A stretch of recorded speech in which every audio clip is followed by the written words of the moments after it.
My name is Angela, and I am 31 years old. Right now, I am huddled in complete darkness with my 5-year-old daughter, Lily. The cellar floor beneath us is freezing, and the temperature keeps dropping below 30 degrees. My husband Marcus locked us down here 3 hours ago. I can hear him upstairs laughing with another woman. He thinks we will freeze to death by morning. He does not know I already called for help. He does not know what is coming for him. Karma does not wait. Sometimes it arrives within hours. Before I tell you how we survived and what happened to Marcus, let me know in the comments where you are watching from today. If you believe that evil never wins, hit that like button and subscribe to this channel, because what happened next proved that the universe has its own way of delivering justice.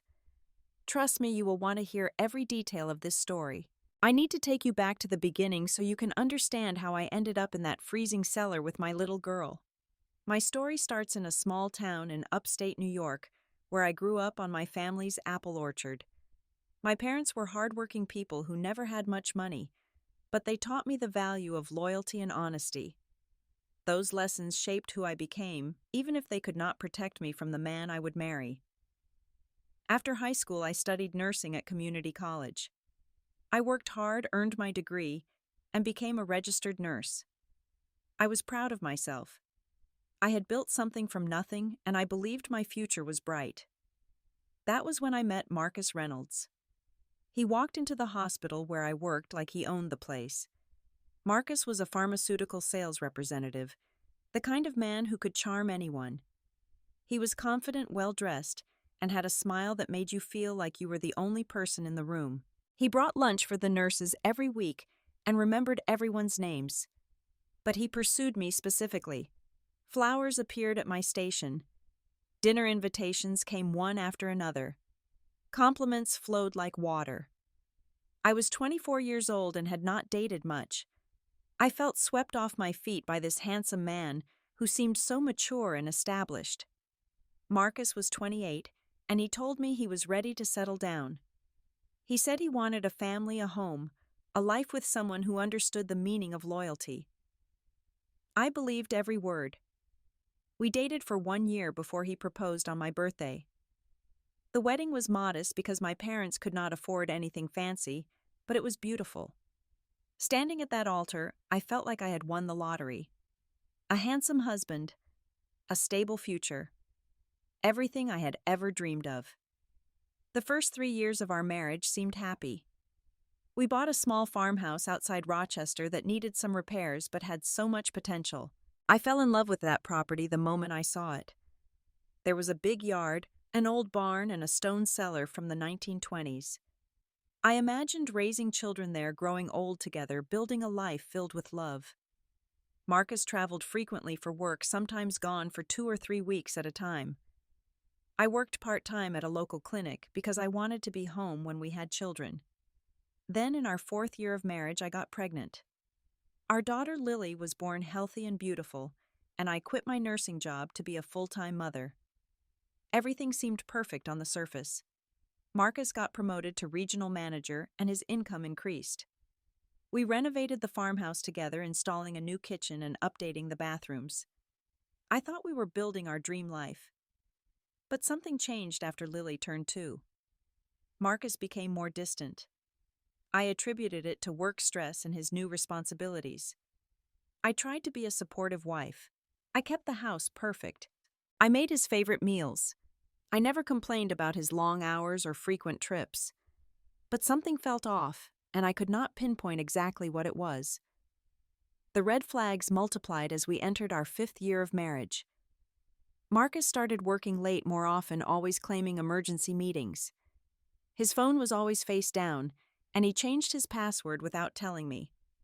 He became irritable whenever I asked about his day. His business trips grew longer and his explanations became vaguer. One evening, I found a receipt in his jacket pocket from an expensive restaurant I had never been to. I confronted him gently, trying not to sound accusatory. "Did you take a client to dinner?" I asked. He shrugged and said it was an important account, nothing interesting. His tone was dismissive, almost defensive. I wanted to believe him. I pushed my doubts aside because the alternative was too terrifying to face. But I noticed other changes too. He stopped initiating intimacy. He stopped complimenting me. He barely noticed when I dressed up for dinner. Lily started asking questions. "Why is Daddy always grumpy?" she would say. I made excuses for him. "Daddy is tired from work, sweetie." But deep down, I knew something was terribly wrong. The truth was, I had given up everything for this marriage. My career, my independence, my identity, everything was in his name.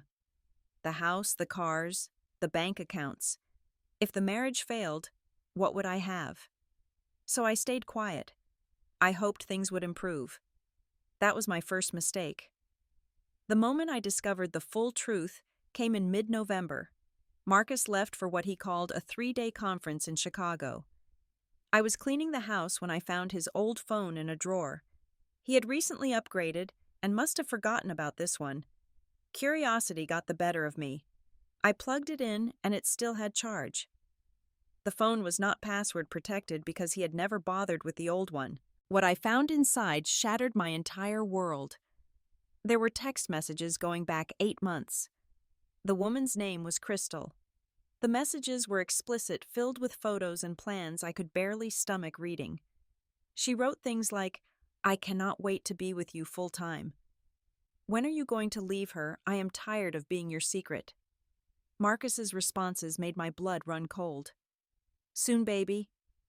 I am working on it. She is suspicious. I have to be careful.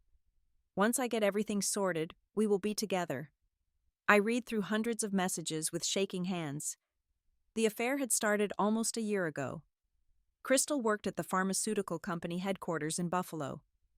She was 26 years old, blonde and aggressive in her demands. She kept pushing Marcus to get rid of me. One message from Crystal stood out. "Just divorce her already," she wrote. Marcus replied, "It is complicated. The house, the money. I need to plan this right." That was when I realized this was not just an affair. He was planning to leave me strategically and carefully. And I had no idea until that moment. My nursing training kicked in. I forced myself to stay calm and gather evidence. I went to his home office and started looking through files I had never touched before. What I found was even more horrifying than the affair. There were bank statements for a separate account in Marcus's name only. The balance was over $180,000. Our joint account barely had $15,000. He had been siphoning money for months, hiding it where I would never find it. Then I found the paperwork that made my heart stop. A life insurance policy on me for $500,000. Marcus was listed as the sole beneficiary. The policy had been taken out 6 months ago without my knowledge. And the signature on the application was not mine. He had forged it. Cold dread washed over me. This was not just about leaving me for another woman. He was planning something much darker. I kept searching and found more documents. Divorce lawyer consultations, notes about asset protection strategies, how to minimize spousal claims. And then I found a handwritten note that made me physically sick. It said, "Make it look like accident." I photographed everything with my phone. Every document, every note, every damning piece of evidence. I sent copies to my personal email. Then I sent everything to my sister Diane in Pennsylvania. I texted her, "If anything happens to me, look at these files. I am not being paranoid. I am being careful." Diane responded immediately, alarmed. "Angela, what is going on? Should I come up there?" I told her not yet. I needed to figure out what to do. I spent 2 days in complete turmoil while Marcus was supposedly at his conference. Lily could sense something was wrong. "Mommy, why are you crying?" she asked. I held her tight and lied. "Mommy is okay, just tired."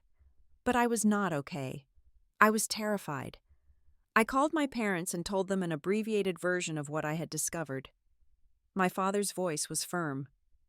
"Come home right now," he said. "Bring Lily. Do not wait." My mother echoed him. "We will figure out the rest later. Just get safe." I made my decision. I would pack bags secretly. I would wait until Marcus left for work on Monday. Then I would drive to my parents' house 4 hours away. I would contact a lawyer from a safe distance. Friday night, Marcus came home from his conference. He acted completely normal, even affectionate. He brought Lily a stuffed animal and brought me flowers. "I missed my girls," he said with a perfect smile. I forced myself to act normal too. Inside, I was screaming. I knew what he was planning. I just did not know he would act so soon. Saturday passed with tense normalcy. Sunday morning, the temperature dropped to 20 degrees. It was the first major cold snap of the season. I did not know it yet, but this would be the longest day of my life. Sunday afternoon came and everything I feared became reality. It was around 4 o'clock. I was in the kitchen preparing dinner when Marcus walked in. His expression was strange, cold, calculated. Something in his eyes had changed. "Angela, I need you to come down to the cellar," he said. "There is something wrong with the water heater. I need you to hold the flashlight." Every alarm bell in my body started ringing. "Can it wait until tomorrow?" I asked, trying to keep my voice steady. "I am making dinner." His jaw tightened. "No, it needs to be fixed now." His tone left no room for argument. Lily was playing in the living room, oblivious to the danger. "Bring Lily too," Marcus said. "I do not want her alone upstairs." Every instinct screamed at me to run, but I could not refuse without revealing that I knew his plans. If he realized I had discovered everything, what would he do? I needed to play along until I could escape. "Okay," I said. "Let me get Lily." I picked up my daughter and grabbed my phone, slipping it into my cardigan pocket. Then I followed my husband to the cellar door. The old stone steps led down into darkness. That cellar was from the original farmhouse deep underground with no windows. We used it for storage. Canned goods, old furniture, holiday decorations. Nothing that would help us survive what was coming. Marcus led us down, flashlight in his hand. My heart pounded so hard I could hear it in my ears. We reached the bottom of the stairs. The cellar was freezing. I could see our breath in the flashlight beam. I looked at the old water heater in the corner. It appeared completely fine. "Marcus," I said, turning around to face him, "I do not see anything wrong." That was when I saw his true face for the first time. He was standing at the base of the stairs, blocking the only exit. His expression had changed completely. Cold, empty, like looking at a stranger. "There is nothing wrong with the water heater, Angela," he said. Lily sensed something wrong and clung tighter to me. "I am sorry it had to be this way," Marcus continued, "but you have become inconvenient." My blood turned to ice. "Marcus, what are you talking about?" I asked, keeping my voice calm. I did not want to scare Lily more than she already was. "Crystal and I are starting a new life," he said. "But I cannot afford a divorce. Too messy. Too expensive. This way is cleaner." "What way?" I whispered. He smiled. It was the most horrible expression I have ever seen on a human face. "The cellar door locks from outside," he said. "It is going to be 15 degrees tonight. By morning you will both just go to sleep. Tragic accident. Faulty door lock. Grieving husband. I will collect the insurance money, marry Crystal, move to Florida. Everyone wins. Well, almost everyone." I lunged toward the stairs, but Marcus was faster. He shoved me back, and I stumbled, protecting Lily from the fall. He ran up the stairs before I could recover. The heavy wooden door slammed shut. I heard the deadbolt slide into place, then the click of a padlock. I screamed his name. I banged on that door until my fists ached. Lily was sobbing in my arms. "Mommy, I am scared," she cried. I heard footsteps walking away. Then silence. Complete darkness surrounded us. The temperature was already dropping. I could feel it seeping into my bones. Panic would kill us faster than the cold. I had to think. "It is okay, baby," I told Lily, even though nothing was okay. "Mommy is going to figure this out." I set her down on a stack of old blankets that were thankfully stored in the cellar. I wrapped her up tight and told her to stay there. Then I felt around in the darkness, searching for anything useful. My hand found an old camping lantern on a shelf. I clicked it on, praying the batteries still worked. They did. The light was dim, but it was enough to see our prison. Stone walls, dirt floor, shelves of junk, no windows, no other doors. The only exit was the locked stairs above us. I checked my phone. 1 bar of signal. Battery at 62%. Hope flickered in my chest. With shaking hands, I dialed 911. The call kept dropping because of the weak signal. Finally, it connected. 911, what is your emergency? I whispered, terrified that Marcus might somehow hear me. My husband locked me and my daughter in our cellar. He is trying to kill us. Please send help. I gave them our address. The dispatcher stayed on the line. Ma'am, help is on the way. Stay on the line. The connection crackled. I heard fragments. Officers dispatched. 20 minutes. Then the call dropped completely.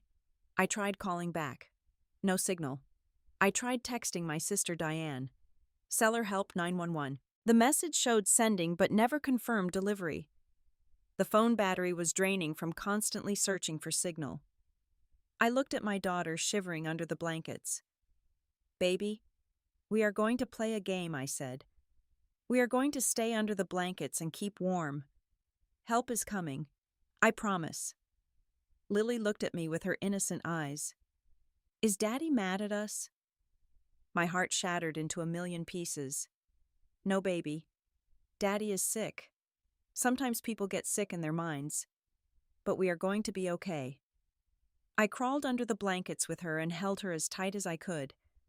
Our body heat was the only weapon we had against the cold. I prayed that my 911 call had gone through. I prayed help would arrive before hypothermia set in. Above us, I could hear Marcus moving around. Then I heard a car pull up and a door slam. A woman's voice echoed through the floorboards. Crystal had arrived. While Lily and I shivered in that freezing cellar, karma was already in motion. Marcus did not know it, but everything he planned was about to collapse. My sister Diane had received my garbled text. The message was broken up, but she got enough to understand. Cellar, help, 911. She tried calling my phone immediately. No answer. She tried calling Marcus. Voicemail. Her husband Tom looked at her with concern. Something is wrong, he said. Call the police. Diane called the Rochester police and explained the situation. My sister sent me a distressed message and now I cannot reach her. She recently discovered her husband is having an affair. I am afraid he might hurt her. The police dispatcher connected the dots quickly. They already had my 911 call in the system. Same address, same concerns. The priority level was elevated. This was not just a wellness check anymore. This was a possible domestic violence situation. 3 patrol cars were dispatched instead of 1. But there was more. Diane had remembered those financial documents I sent her days earlier. The life insurance policy with my forged signature, the handwritten note about making things look like an accident. She forwarded everything to the police that night. Now they had context. This was not just a domestic dispute. This was a potential premeditated murder attempt. Inside the farmhouse, Marcus and Crystal had no idea what was coming. They opened a bottle of champagne to celebrate. Crystal was 26 years old with bleached blonde hair, heavy makeup, and designer clothes that Marcus had bought her. She looked around my kitchen like she already owned the place. I cannot believe you finally did it, she said, clinking her glass against his. Marcus smiled that horrible smile. By tomorrow, they will be gone. Accident in the cellar. Then we wait a few months. I collect the insurance. We move to Florida. Crystal frowned slightly. What if someone finds them before it is done? No one knows they are down there, Marcus assured her. The door looks normal. Angela's family is 4 hours away. No one is visiting. By the time anyone checks, it will be over. They clinked glasses again. Crystal laughed. Marcus felt triumphant. All his problems would be solved by morning. He did not hear the sound of cars approaching. He did not see the flashing lights until they burst through the windows. 3 police cruisers pulled into the driveway.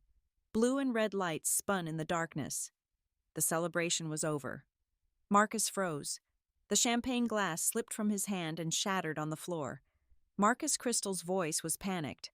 "What is happening? Why are police here pounding on the front door? Police, open up."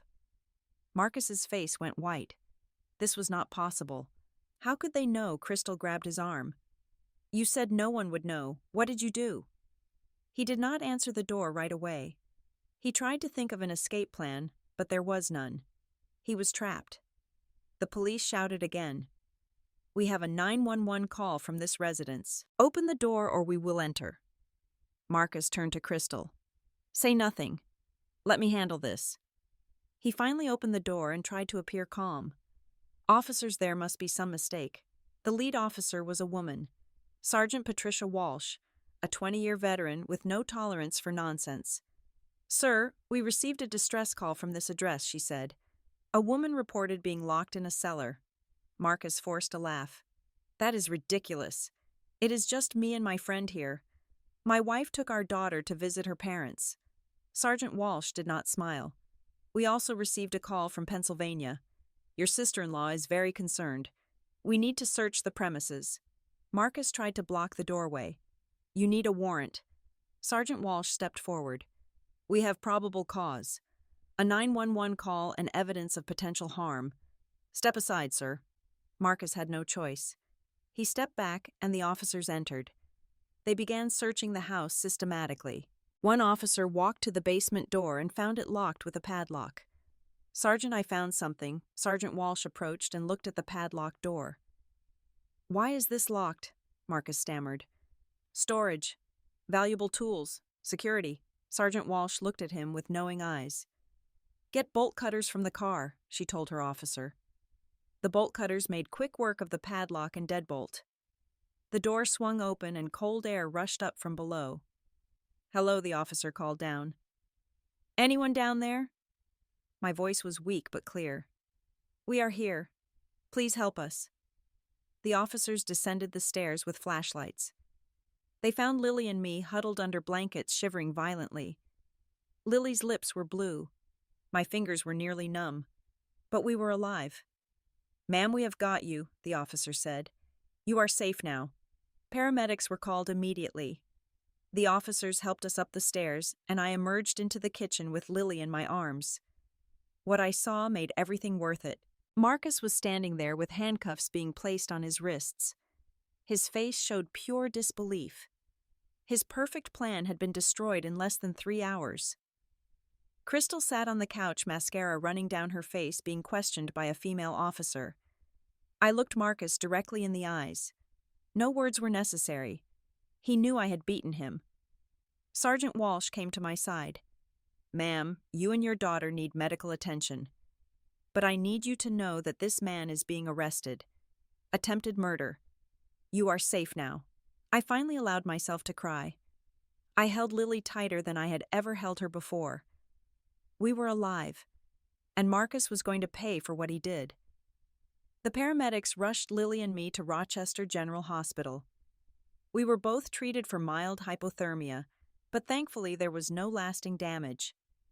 Lily's small body had been more vulnerable to the cold, so the doctors monitored her closely throughout the night. My parents drove through the night from Pennsylvania. They arrived at the hospital around 2 a.m, exhausted but determined. My mother Sandra held me while I sobbed. My father Bill stood guard at the door like a soldier protecting his family. My sister Diane arrived by dawn with her husband Tom. For the first time in years, I was surrounded by people who truly loved me. People who would never try to hurt me. The contrast with my marriage was overwhelming. Lily was recovering well by morning. She asked for juice and wanted to watch cartoons. Children are resilient in ways that amaze me. "Mommy, are we safe now?" she asked. "Yes, baby. We are safe. The bad thing is over." The police came to take my full statement later that day. I told them everything. The affair I discovered, the financial documents, the life insurance policy with my forged signature, the text messages about getting rid of me, the moment Marcus locked us in the cellar.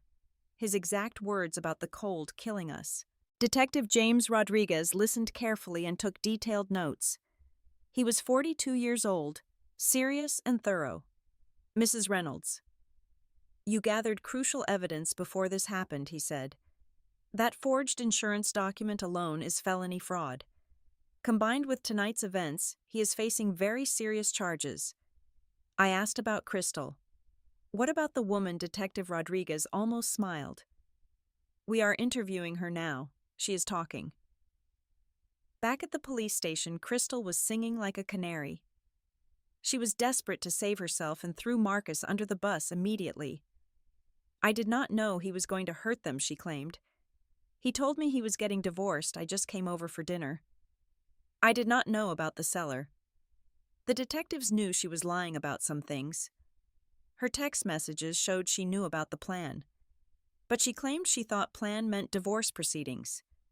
I never thought he meant murder, she insisted. Crystal provided additional evidence to save herself. Phone records, financial details. Marcus had promised to marry her and move to Florida. He had bought her jewelry and paid her rent using money from the secret account I had discovered. She confirmed that Marcus had been planning this for months. The business trips were often spent with her. They had looked at properties in Miami together. He had talked about being free by Christmas. I thought he meant divorce, Crystal kept repeating. I swear the detectives offered her reduced charges in exchange for full testimony against Marcus. She agreed immediately. Self-preservation won over whatever loyalty she had felt. Marcus's lover became his prosecutor's star witness. Over the next several days, the investigation revealed the full scope of Marcus's scheme. Forensic accountants traced the hidden accounts and found over $200,000 siphoned from our joint finances over 18 months. The most damning evidence came from Marcus's computer. His browser history had been recovered. He had searched things that made my skin crawl. How cold until hypothermia fatal. How long to freeze to death. Accidental death insurance payout timeline. Those searches had been conducted 3 weeks before he locked us in the cellar. This was not a crime of passion. This was premeditated, attempted murder. The handwriting analysis on the forged life insurance application confirmed that Marcus had signed my name. Insurance fraud. Additional felony charges. His colleagues were interviewed. Marcus had told people at work that I was mentally unstable. He had been setting up a narrative that I might do something crazy, trying to pre-explain any future accident. One colleague came forward with a disturbing detail. Marcus had asked her about my allergies. He said she was allergic to something the colleague reported. He asked how serious allergic reactions could be. The pattern was clear. Planning, calculating, manipulating. A cold-blooded attempt to murder his wife and child for money and freedom. The district attorney herself took interest in the case. Jennifer Hartwell was 53 years old, a former prosecutor with zero tolerance for domestic abuse. She announced the charges at a press conference. Marcus Reynolds was charged with 2 counts of attempted first-degree murder, plus insurance fraud, forgery, and child endangerment. Bail was set at $2 million. Marcus could not make bail. His wealthy parents in Connecticut, who had always thought I was not good enough for their son, refused to help. He is on his own, they said. We will not be associated with this. His employer terminated him immediately. The pharmaceutical company could not afford the scandal. His colleagues distanced themselves. Friends stopped returning his calls. The golden boy who had everything was suddenly nothing. Karma had arrived in less than 3 hours, and it was not done with him yet. The weeks following the Cellar incident were a blur of legal proceedings and personal rebuilding. I had to face the reality of my situation. The house was still in Marcus's name. Our bank accounts were frozen pending the investigation. I had literally nothing except the clothes I had grabbed. My parents insisted I stay with them. I moved into my childhood bedroom with Lily. It felt strange to be back in the room where I had grown up, but the apple orchard outside my window brought comfort. My family's love surrounded me like a protective shield. but I refused to be a victim for long. I contacted the Legal Aid Society and was connected with an attorney named Victoria Stiles. She was 45 years old, specialized in divorce cases, and was a fierce advocate for women in situations like mine. Given the circumstances, we have a strong case for emergency relief, Victoria told me. He tried to kill you. The court will not look favorably on him. We requested an emergency hearing. I needed access to marital funds to survive. The judge granted a temporary order allowing me to access our joint accounts. Marcus's hidden account remained frozen pending the criminal case. With that small amount of money, I could rent a small apartment and buy necessities. I found a 2-bedroom place in my hometown in a safe neighborhood. The first night I spent in my own space felt surreal. It was not his space. It was not my parents' house. It was mine. I sat on the floor of that empty apartment and cried. But these were different tears. Relief, determination, a new beginning. Lily's recovery was my priority. She seemed resilient, but I knew trauma could hide beneath the surface. I found a child psychologist named Dr. Amanda Green who specialized in trauma. Lily had nightmares during the first few weeks.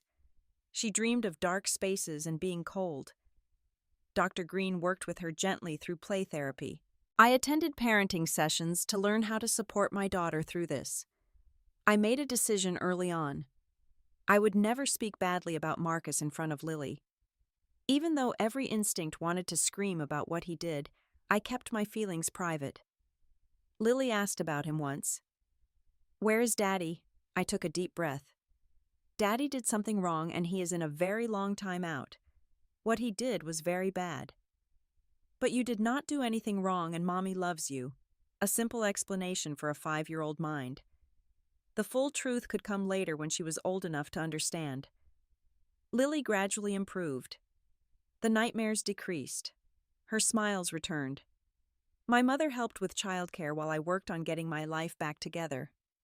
I got my nursing license reinstated.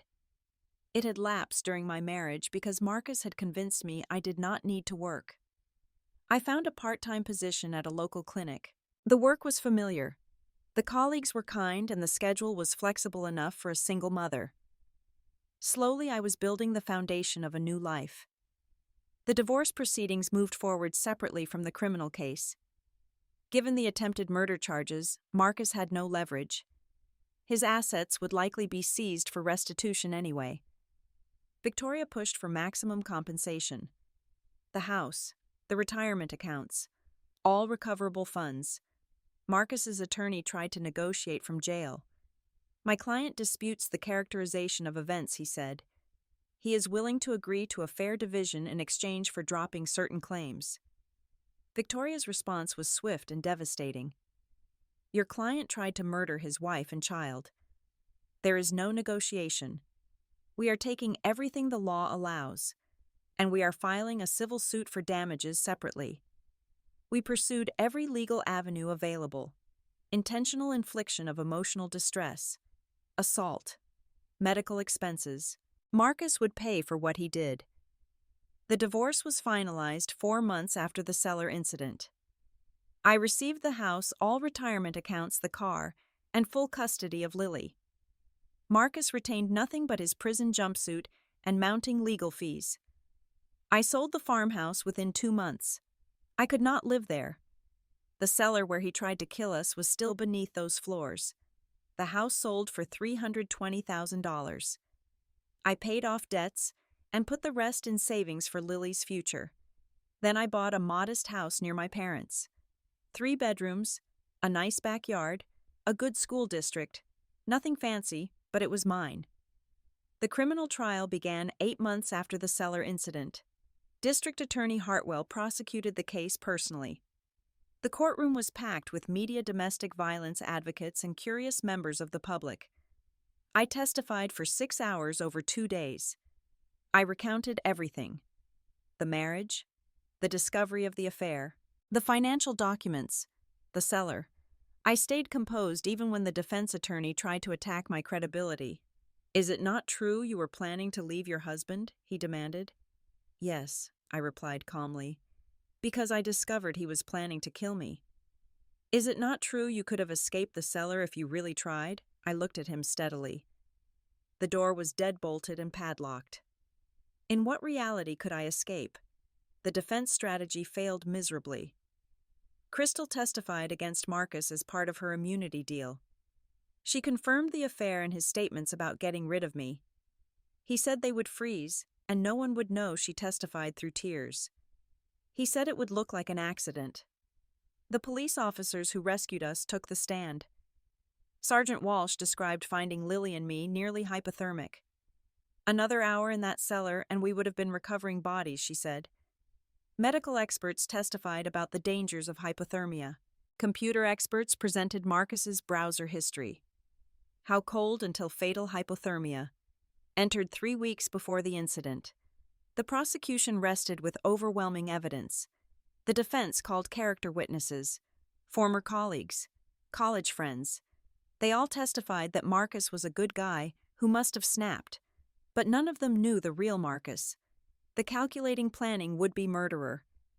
The jury deliberated for 4 hours. Verdict guilty on all counts. 2 counts of attempted first-degree murder, insurance fraud, forgery, child endangerment. The sentencing came 3 weeks later. The judge delivered the maximum, 35 years to life, eligible for parole in 22 years. Lily would be 27 years old before he could even apply for release. I sat in that courtroom and felt the weight lift from my shoulders. Justice had been served. My testimony, my evidence, my survival. All of it had brought him down.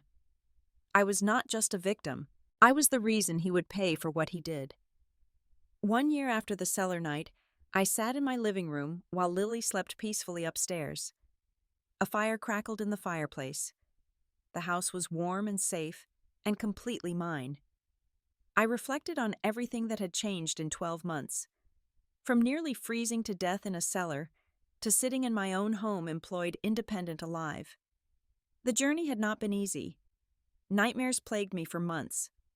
Therapy helped, but healing takes time. Trust issues made it hard to imagine ever dating again, ever being vulnerable with another person. I had panic attacks when entering basements or dark spaces. But slowly, gradually, healing happened. I started journaling at my therapist's suggestion. I wrote about the marriage and all the warning signs I had missed. I wrote letters to Marcus that I never sent. Burning them felt cathartic, like releasing poison from my system. I reconnected with friends from nursing school, women I had lost touch with during my marriage. They welcomed me back without judgment. I built new friendships with single mothers in my town. We started a monthly dinner group where we shared stories and supported each other. I discovered something important. I was not alone. So many women had stories of controlling husbands. Some escaped before violence. Some escaped after. Some were still trapped. I started volunteering at the local domestic violence shelter. I shared my story with other women who were afraid and uncertain. You are not crazy, I told them. If something feels wrong, it probably is. Trust your instincts. Gather evidence. Have an exit plan. My survival gave other women hope. Lily turned 6 and thrived in kindergarten. She made friends easily and loved her teacher. The nightmares stopped completely around month 8. Dr. Green said she was remarkably resilient. Children bounce back when they feel safe and loved. I made sure Lily felt both constantly. We built new traditions together. Saturday morning pancakes. Sunday afternoon library trips. Lily started taking dance classes because she wanted to try ballet. I sat in the audience at her first recital with tears streaming down my face. My little girl spinning on stage, smiling bright. This was what survival meant. Not just not dying, but living fully and joyfully. Marcus sent a letter from prison requesting to see Lily. My attorney handled the response. Absolutely not. We were pursuing termination of his parental rights due to the attempted murder conviction. Lily would never have to visit the man who tried to freeze her to death. 14 months after the incident, something unexpected happened. I met someone. I was not looking for romance. I was not ready for it. But there he was. His name was Nathan Parker. He was 34 years old, a second-grade teacher, divorced, no children. We met at Lily's school. I had volunteered for the classroom reading program. It started as casual conversations at school pickup, then coffee, then dinner, then a genuine friendship. Nathan knew my story. Everyone in our small town did. But he did not treat me like damaged goods or a project to fix. He just treated me like a person worth knowing. 6 months of friendship passed before I felt ready for anything more. Our first real date was terrifying. What if I was wrong again? What if I could not tell the difference between good and evil? But Nathan was patient and transparent. He never pushed. He gave me his phone to look through. "I have nothing to hide," he said. He introduced me to his family immediately. "I want you to know who I am." Everything Marcus was not. Open, honest, unafraid of the truth. We took things slowly. Lily's well-being was always the priority. But Lily adored Nathan. "Mr. Parker is so funny, Mommy," she would say. I allowed myself to hope again, not blind hope like before, like cautious hope with eyes wide open, trusting my instincts. And my instincts said this one was different. This one was good. 2 years after the Cellar incident, I was invited to speak at a domestic violence awareness event. I stood at the podium looking at hundreds of faces. My story was now public, used to help others. I shared the lessons I had learned. Lesson 1. Trust your instincts. My gut told me something was wrong for over a year. I ignored it because the truth was too scary to face. If something feels off in your relationship, investigate. Your instincts are trying to protect you. Lesson 2. Financial independence is survival. I let my husband control every dollar and every account. When he betrayed me, I had nothing. Never put yourself in a position where leaving seems impossible. Have your own money, your own credit, your own safety net. Lesson 3. Document everything. When I discovered his plans, I photographed every document. I sent copies to my sister before I knew how bad things would get. That evidence helped put him in prison. If you are in a dangerous situation, create a paper trail. Lesson 4. Ask for help. I called 911 from that freezing cellar. 1 bar of signal, 62% battery, a desperate prayer. That call saved our lives. Never be too proud to ask for help. Lesson 5. Survival is just the beginning. Surviving trauma does not end when the danger passes. Real survival is rebuilding your life, your identity, your hope. It is waking up every day and choosing to move forward. It is showing your children that strength is not never falling. It is always getting back up. I finished my speech and the audience was in tears. That night I returned home and tucked Lily into bed. Nathan was waiting with tea and quiet conversation. We sat on the porch watching the autumn leaves fall. 2 years ago, I nearly died in a freezing cellar. Tonight I sat on my own porch, warm and alive. I had my daughter, my independence, my second chance. Marcus sat in a prison cell with 33 more years before parole eligibility. Crystal had moved away, her reputation destroyed alone. Karma did not just hit them instantly. It kept hitting them while I kept rising. My cheating husband thought he could dispose of us in a cellar. He thought the cold would erase his problems. But he underestimated one thing: a mother protecting her child. That one phone call, that desperate 911, changed everything. Karma arrived before hypothermia could. And I am still here to tell the story. If you are in danger, if you are trapped, if you feel hopeless, remember this: help exists. You are worth saving. Your children need you. Make the call. Send the text. Leave the paper trail. And when you survive, because you will survive, build a life that honors every breath you fought for. I watch the stars from my porch now. Lily sleeps peacefully inside. Nathan's hand is warm in mine. The cold cannot reach me anymore. I built my own warmth, my own safety, my own future. and no one will ever take it away again. Now I want to hear from you. Have you ever trusted your instincts when something felt wrong? What would you do if you discovered someone you loved was planning to betray you? Share your thoughts in the comments below. Your story might help someone else find the courage to escape. If this story touched your heart, please hit that like button and share it with someone who needs to hear it. Subscribe to this channel so you never miss another story of survival and strength. Your support helps us reach more people who might be struggling in silence. Thank you for watching until the end. Thank you for caring about stories like mine. I wish you safety, love, and the courage to always protect yourself and the people you love. Remember, you are stronger than you know. And karma, as I learned, has its own perfect timing. Until next time, stay safe and stay strong.